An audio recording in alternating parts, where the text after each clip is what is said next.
All right, welcome back. I hope you're having an amazing time so far.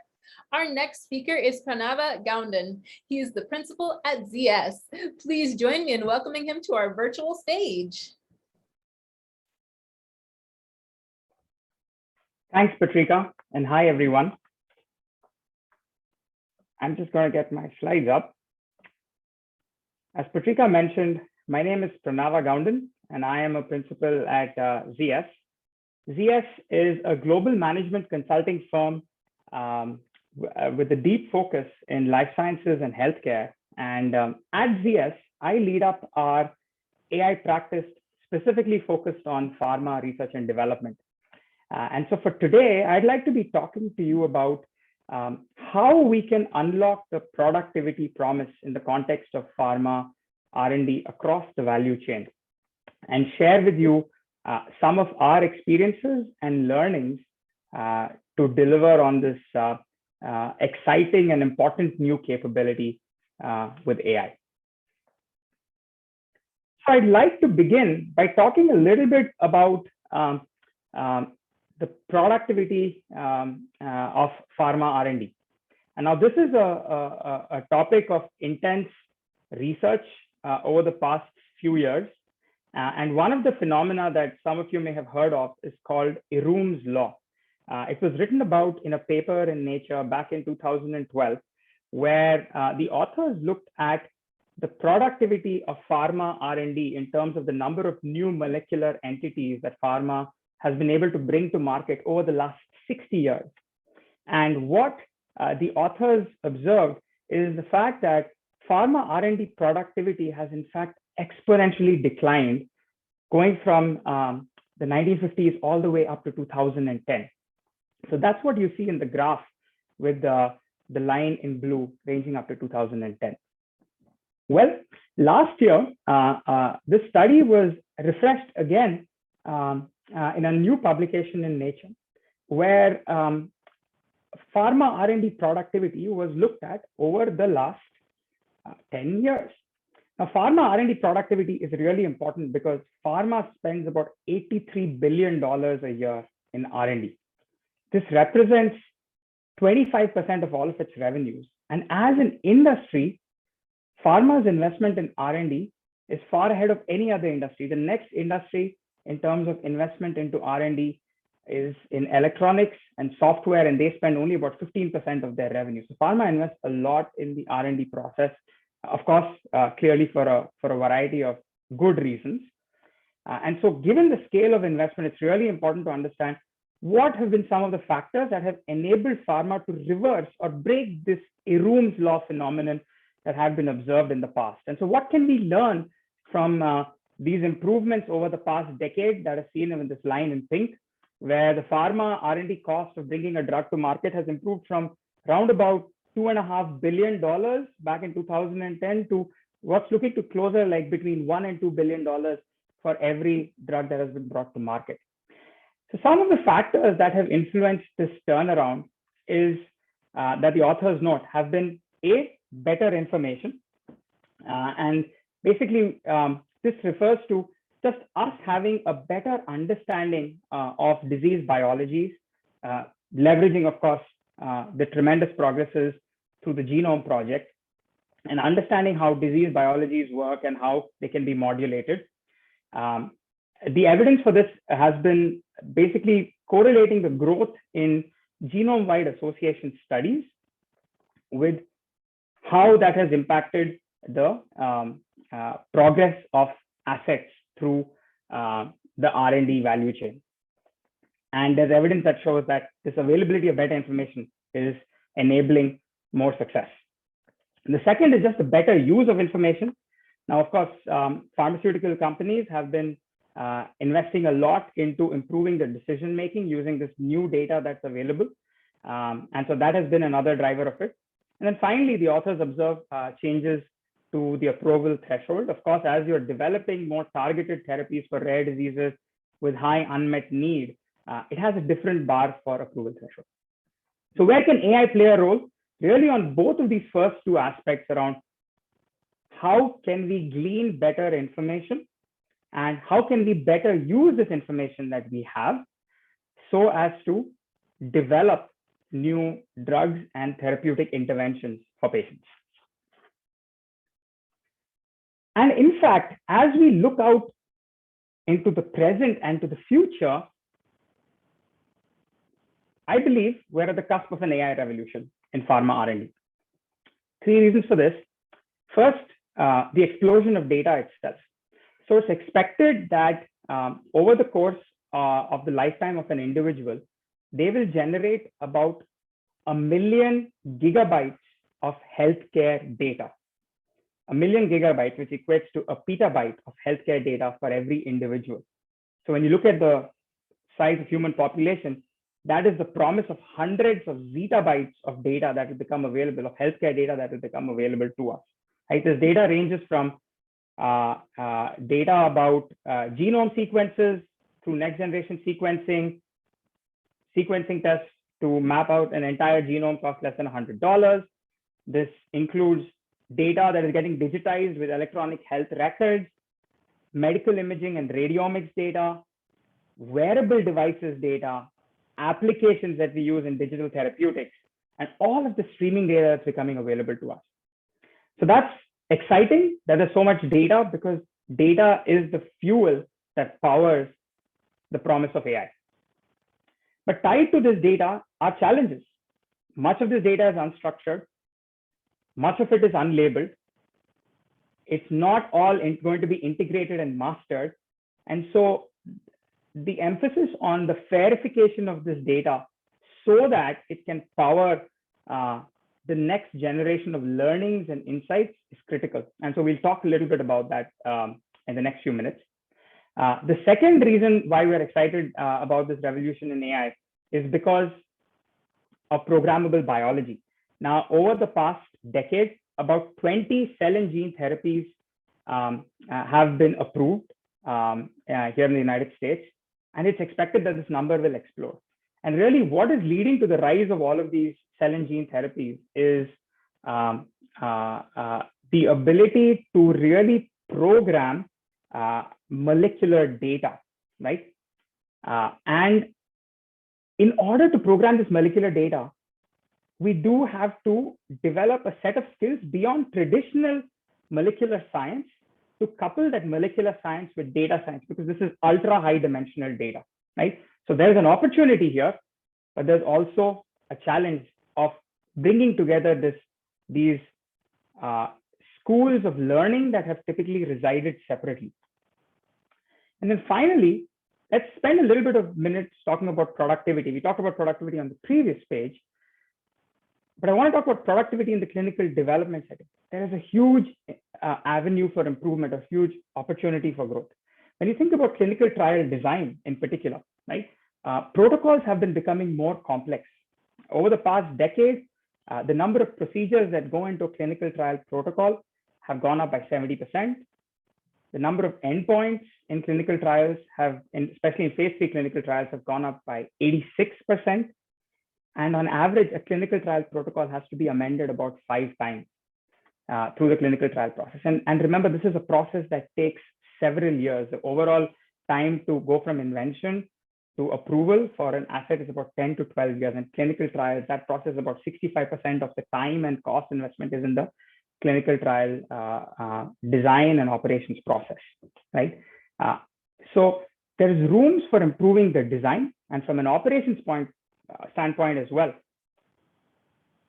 Identifying better clinical trial sites, identifying investigators for clinical trials also provides room for improvement and growth. Today, there's a study that notes about 50% of oncology clinical trial sites that have been onboarded never actually enroll a patient. 66% of sites do not meet their enrollment targets. And today, only about 3% of all eligible investigators are being targeted for clinical trials. So lots of opportunity for improvement, not to mention doing so in a manner that we are addressing concerns around health equity and inclusion of various populations, where AI can also play a role in doing that in a more equitable fashion. Okay, so lots of reasons for excitement opportunities as well as challenges, and we'll talk through what are the implications specifically for us. So with all that being said, the big focus areas where AI can help R&D are specifically, I will put them into 4 buckets, okay? Breakthrough science is the first area where AI can help in R&D. If you think about disease biology today, there's still a lot to be learned about the human body, right? And a lot of that learning is available in biomedical literature. So how can we leverage this information that today sits in biomedical literature and tie data analytics with knowledge analytics to improve our understanding of diseases, targets, mechanisms, and eventually drug candidates? So that's a big focus area. Second big focus area is precision medicine. Really at the core of it, it's about how can we identify the right patients for every treatment that we are developing and bringing to market. And secondly, for every patient, how can we identify the right treatment? How can we target the treatment that's right for an individual patient? With this availability of data that we talked about, the promise is there to tackle this important problem around precision medicine. The third big problem from an R&D context is how do we improve the probability of trial and regulatory success in clinical trials?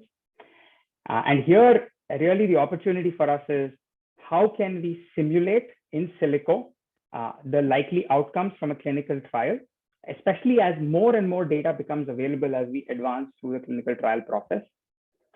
And finally, as we've talked about, how can we use all of this data and the power that we have available, whether it's real world data, whether it's the development of in silico methods and automation to accelerate the entire discovery and development process that's otherwise costing $1 to $2 billion and taking 10 to 12 years, and really shorten that so that we can bring better medications faster and more cost effectively to patients.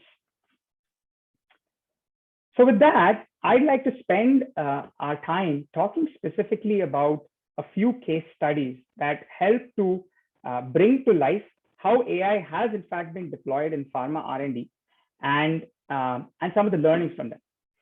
The first case study I would like to talk to you about is around a condition called Nash. So maybe a little bit of context here. There is a condition called non-alcoholic fatty liver disease. It is in fact the most common chronic liver condition in the United States. In fact, it is believed about 25% of all adults suffer from non-alcoholic fatty liver disease. Now, non-alcoholic fatty liver disease over the course of decades can progress into non-alcoholic steatohepatitis, which is again a liver condition where the condition of the liver worsens, to put it simply, and if not treated, can lead to really, really bad outcomes, right? Outcomes such as liver cirrhosis, outcomes such as end-stage liver disease, outcomes such as hepatocellular carcinoma, right? So it's important that we try to solve for this issue of patients having NASH. The challenge is that today there is no medication for reversing the course of progression of patients on NASH. However, there are treatments that are being developed through exactly those targeted therapies we've talked about that can slow the progression of NASH and prevent those undesired outcomes. Now, in order to do that, we have to be able to diagnose whether an individual actually has NASH. And that diagnosis process today involves a procedure known as a liver biopsy, where a part of your liver, a piece of your liver is basically taken from you through a biopsy procedure. This is an invasive procedure, and it has a lot of associated risks, including mortality risks. So because of the invasive nature of this procedure, this condition generally is undiagnosed, coupled with the fact that the progression of this disease can take a long time.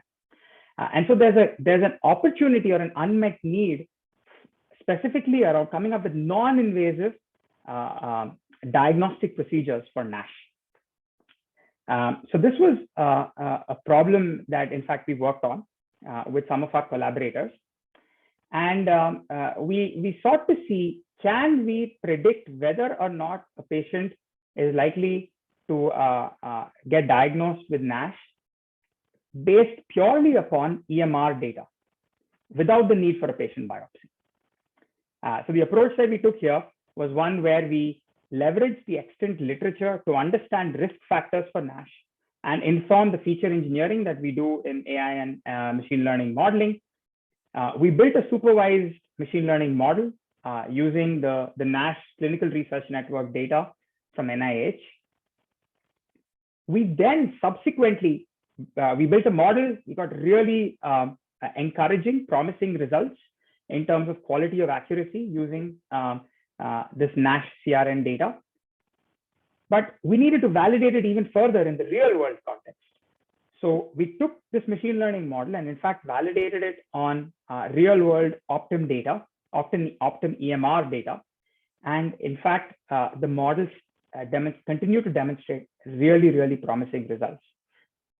Today, we have a model that's really high performing, greater than 80% area under the curve, sensitivity and precision. This research, this AI model has in fact been validated by experts through publications and conferences. And this validation today using real world data enables its use at least in clinical trial planning, right? The enrollment of patients, site selection, number of other decisions. As we continue to enhance the validation process, including its use in clinical care settings, we envision the possibility of algorithms such as this actually being deployed in patient care in clinical settings to aid in decision support for physicians.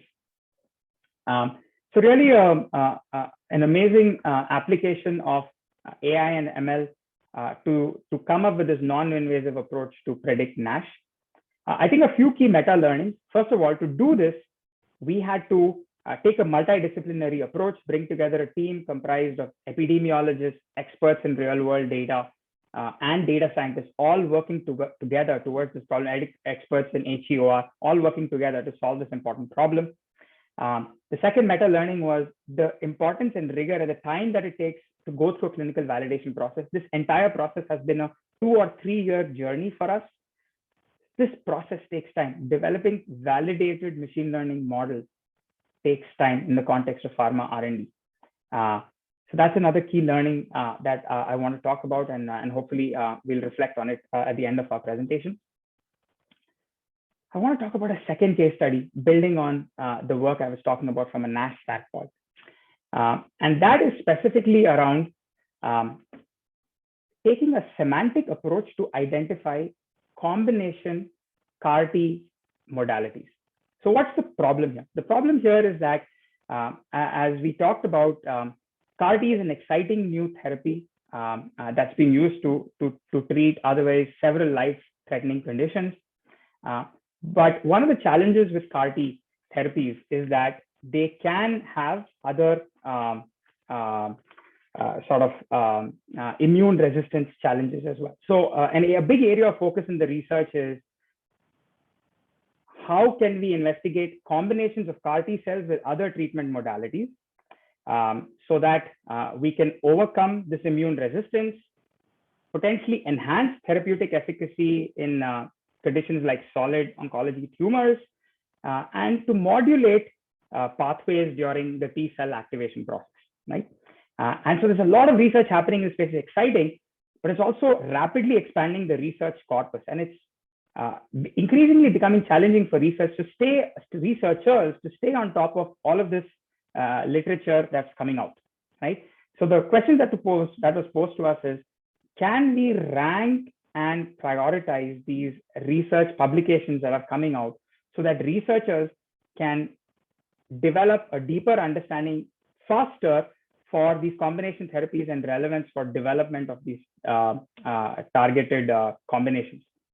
And so for that, again, we took an approach leveraging the concept of knowledge graphs and natural language processing to develop a model that could look at biomedical abstracts and the literature, identify whether or not that abstract was talking about a combination therapy related to CAR-T, and extract what those combination therapies were, the concepts that they were related to around modalities, the mechanisms of action that were being referenced, the gene modulations that were being referenced, the gene engineering that was being referenced. So we extracted all of these different concepts from the literature, and we ranked these abstracts based on their provenance, whether they were from clinical, in which case, of course, it's a high rank or a high prioritization. If they came from animal models, a medium, or they were deemed of sort of medium importance. And if they came from cell lines, and of course, low importance. And through the development of this model, we were actually able to come up with this prioritization of abstracts. We were able to validate it with experts who reviewed it to ensure that the model was, in fact, enabling better prioritization or decreasing the time that was spent by these researchers to identify these relevant papers for them to look into further. In addition, we were actually improving and codifying this knowledge around combination therapies into the sort of knowledge layer, if you will, so it could be reused for other scientific questions, right? So this is another really interesting use of AI and machine learning to, in fact, codify knowledge in a way that it can be reused for this knowledge analytics process to go along with the data analytics process that is so core to drug discovery and development. And finally, I'd like to talk to you about a third application around automating the data harmonization and standardization of clinical trial data. Now, clinical trial data is recorded in many different formats and structures across studies.